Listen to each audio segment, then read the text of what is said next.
Senhoras e senhores senadores, o Brasil vive um momento importante em sua história e nós, senadores, somos chamados a decidir a questão da maior relevância para a sociedade, instaurar o processo por crime de responsabilidade da Presidente da República.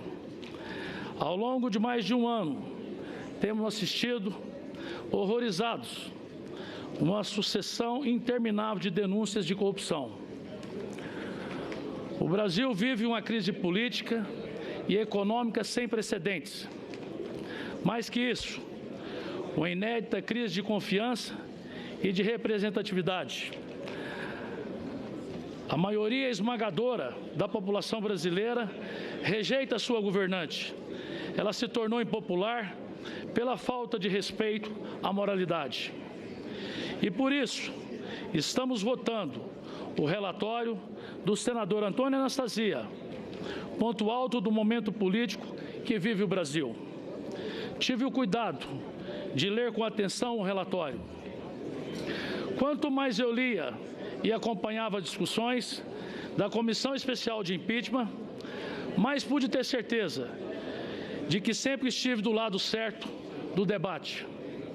O lado que preserva a soberania popular em detrimento de um projeto de poder que se revelou ruim para os interesses do Brasil. Alguém propaga que esse processo é um golpe. Acreditar nessa mentira é o mesmo que defender que quem tem mandato está autorizado a praticar arbitrariedade sem lhe atribuir qualquer responsabilidade. Todo agente público, inclusive a Presidente da República, deve completa obediência à ordem jurídica. Ninguém pode afastar da legalidade, seja qual for a justificativa, para o desvio de conduta. Cada conduta ilícita presente no relatório ilustra o estado de desordem que tornou conta do país. É tudo de extrema gravidade e irresponsabilidade total na gestão fiscal e orçamentária brasileira. Quem primeiro comprovou a ilegalidade foi o deputado federal Jovair Arantes, grande coordenador da bancada do meu estado de Goiás, no seu relatório aprovado pela Câmara. Parabenizo também o senador Raimundo Lira, mostrou equilíbrio e competência ao presidir a comissão de impeachment no Senado.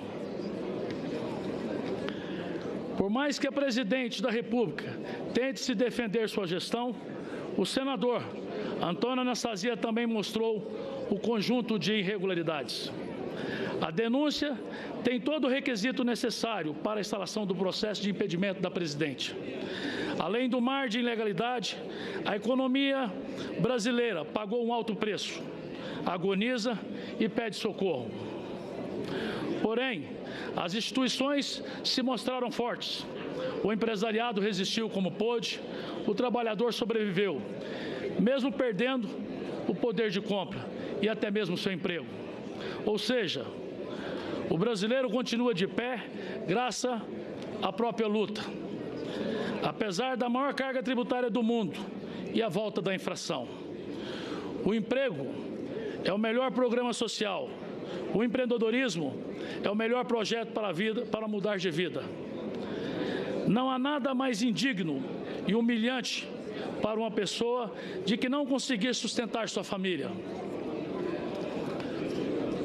De país seguro para investimento, o Brasil passou a ser visto como total desconfiança no cenário internacional. Agências avaliam que é um risco investir no Brasil. Isso afugentou o capital estrangeiro. A confiança externa só não é menor que a interna.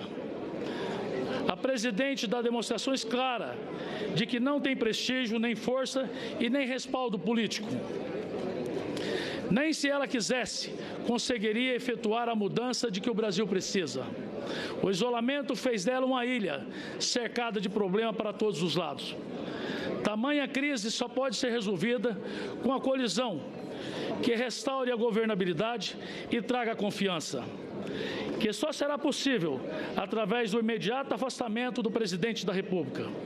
O Brasil necessita urgentemente de um governante capaz de dialogar com toda a corrente política do Congresso. Resgatar o Brasil dessa vergonhosa gestão, extinguir os avanços de esquerda, romper com as mentalidades retrógradas, premiar o mérito e não a militância. O Congresso caberá fazer as reformas de que o Brasil precisa. A reforma política, a reforma tributária, fiscal, trabalhista e também o novo Pacto Federativo.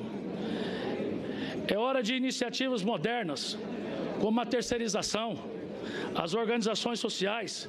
Precisamos avançar, presidente. É também hora de discutir as leis penais. A violência tomou conta de tudo. Acabou a paz até em pequenas cidades. O Congresso é obrigado a fazer a sua parte, exigir do governo federal recursos para a segurança pública. Os estados e os municípios não aguentam mais. Outro motivo da criminalização é a droga, mal do século.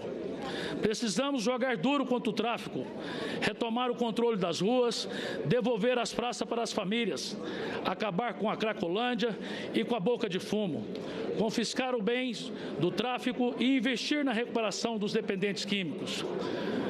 E também combater o desvio do dinheiro público. O Ministério Público Federal liderou a campanha 10 medidas contra a corrupção. O Congresso precisa assinar embaixo de cada uma delas. E ao presidente Temer, basta cumprir essas medidas e também a Constituição.